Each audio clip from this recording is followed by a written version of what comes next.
Building muscle was difficult until I gained the knowledge necessary to actually make good progress. So, in this video, I want to talk about four things, four concepts that I wish I knew earlier. I just did this for four. I mean, four concepts that I wish I knew earlier in my journey. And if I knew these four concepts 2 years ago, I'm sure I would have made a lot more progress now. I would be a lot bigger, a lot stronger.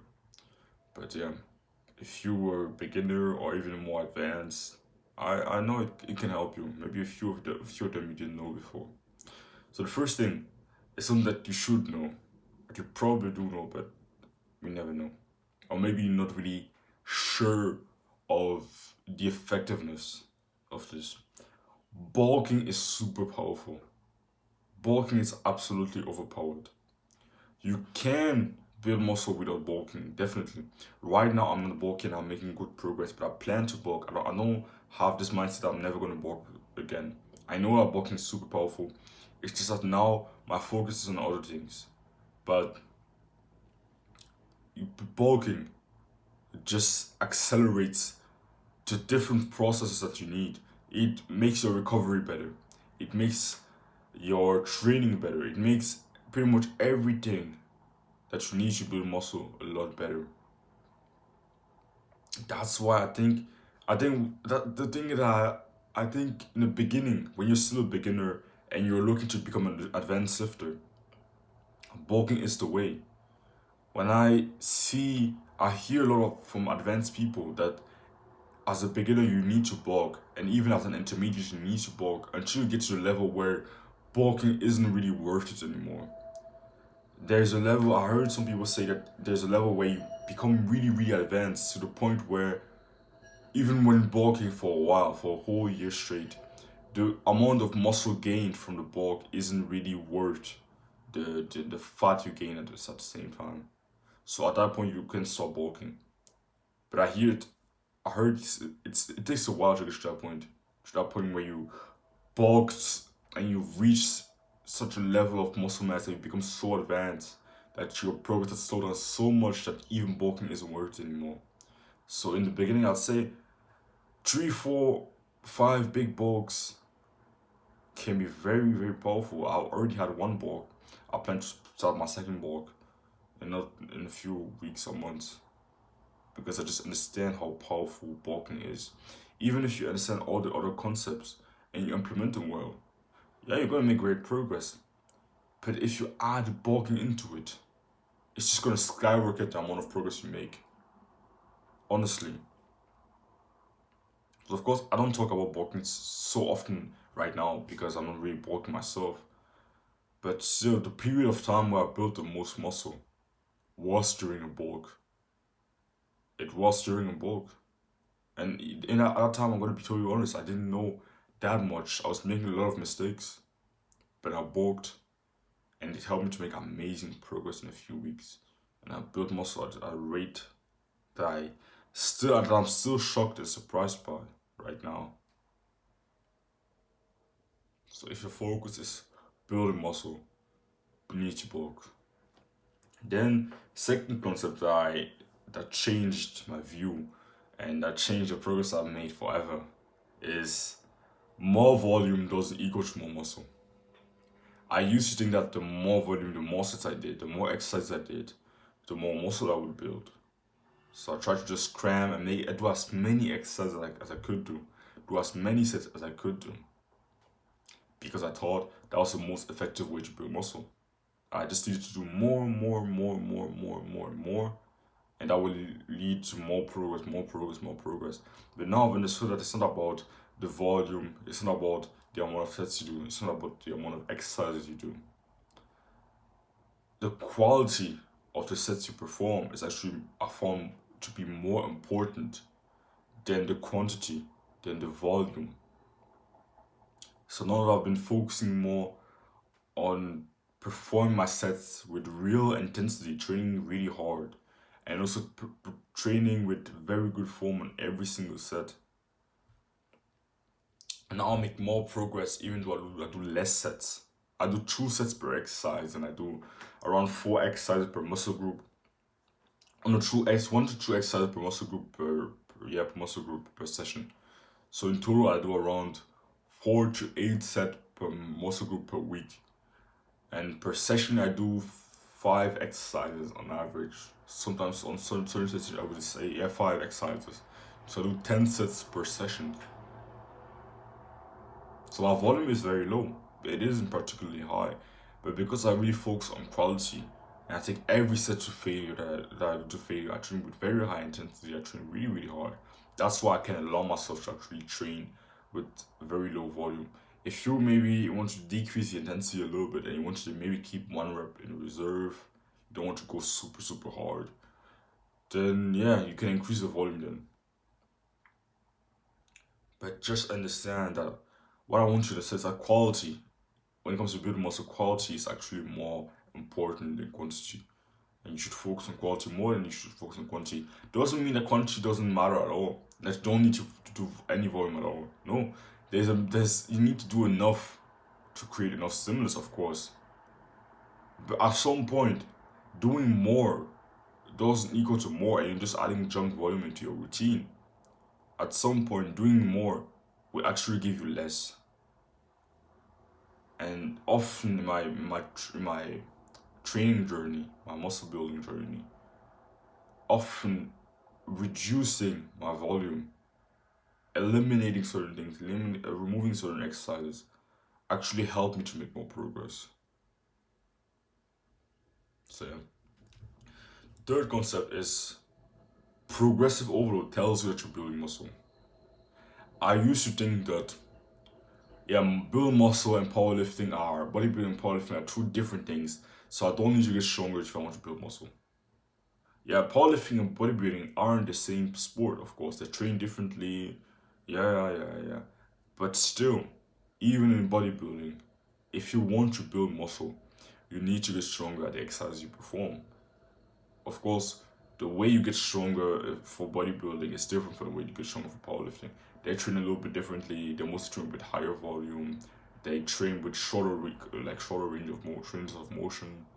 They use more momentum. They make sure their goal is to move as much weight as possible. Our goal is just to make our muscles as strong as possible. That's kind of the difference. Of course, they're also trying to make their muscles as strong as possible. But in general, their big goal isn't just to make their muscles as strong as possible. It's also just be able to move as much weight as possible on the stage. But for us, the goal is just to make our muscles as big as possible. And to make your muscles as possible, you also need to make them as strong as you can on the exercise you perform. You need to make them as strong as you can, even in weaker variations, in weaker positions. So that's why we often do more exercises that are like using less weight, like making more out of less weight is actually more important for bodybuilders than it is for powerlifters. Even powerlifters use that. They also use the philosophy of using less weight for more, or doing more out of less weight. Yeah. And but like I said, even us bodybuilders, we also need to get stronger to actually make progress. And I used to think that getting stronger and building muscle were two separate things. But no, if you have a training program that's optimized for bodybuilding and you start gaining strength consistently from week to week, it actually shows that you're building muscle. But if you stagnate, if you maybe want to grow your biceps and you do barbell curls for biceps and you also do chin-ups for biceps, if 7 months later you still pretty much use the exact same weight that you did 7 months earlier and you do that weight for the exact same amount of reps, then don't be surprised that the biceps haven't grown at all. That your biceps are just as small as they used to be. You need to get stronger to get bigger muscles. It's just a concept that it took me so long to understand for some reason. But if you aren't consistently progressing on the exercises you regularly perform, then you need to actually make a change. There's something you're probably doing wrong. Maybe it's the training intensity, maybe you're not really training close to failure, maybe you need to bulk, maybe you need to sleep better, maybe it can be like 1,000 different things, but you need to figure it out. Because if you're not gaining strength, if you're not consistently getting stronger, then you're not getting bigger. Don't expect your shoulders to get bigger if you aren't progressing on lateral raises at all. If you still use the exact same weight, then of course it's not going to get bigger. If you still use the exact same weight for the exact same amount of reps, then of course your shoulders aren't going to get bigger. But if you double your strength on lateral raises with good form, with the exact same form, picture perfect form, like good form, you double your strength on that, and of course your shoulders are going to get bigger. Like that's so simple, but it took me a while to actually understand this. And last thing is, training to failure is a skill. I discovered the importance of training to failure a long time ago. And it's actually just recently that I actually started to really train to failure on every set. And 1 year ago, 14 months ago, I already used to think that I was training to failure then. I was so sure. I was so sure I was.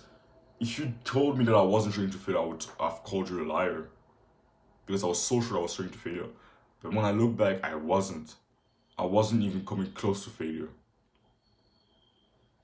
But because I never really saw training to failure as a skill, I just thought about that is something that, oh yeah, once you know you actually need to train to failure, you can just do it.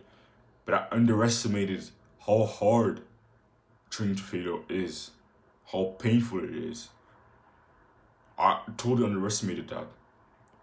And even if I often didn't have the pain tolerance and courage to actually push through and push myself to failure on every set. But over time, I obtained that skill. Over time, I leveled up the skill to level where I am now, where I can pretty much take every set to failure. But it was a long process to get here. And if I actually saw training to failure as a skill earlier, I would have gotten to this level faster, because my lack of humility often held me back. Because I was sitting there, I was so sure that I was training to failure. I was so sure that, yeah, I'm training hard, even though I wasn't. And that was just my ego that was blinding me. And not only my ego, but also that I was just scared. It was just pure fear. Because I knew, okay, if I actually train to, unconsciously I knew, if I actually train to failure, it's actually going to be very painful. It's actually going to hurt really bad. So that's why I would end my sets prematurely.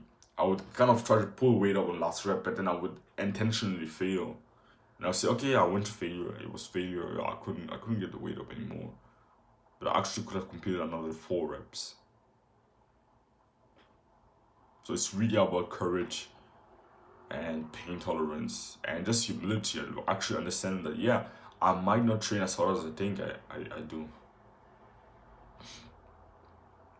So see training to failure as a skill and constantly think to yourself, okay, how can I get better at this skill? And I don't want you to start using body English to go to failure or go to train further and complete the last rep. No, your form should stay very good even on the last few reps. For me, weirdly, or some exercise, my form actually gets better when I learned this. I heard this phrase from Renaissance periodization, but he said, "Oh no, I actually made this phrase up. I think, lean into the pain. If you actually notice that it starts getting painful, don't run away from it by starting to use other muscles. Lean into the pain. Make it harder for yourself on last reps. That's what you want to see. Use the same form you used for the first rep on the last rep. Don't start using another form, start using body English and momentum to actually complete the rep. Use the same form. Lean into the pain." So yeah, that's all I have to say. I hope you found this valuable. If you're interested in my fitness coaching, then you can click the first link in the description. Don't run from discomfort, chase it.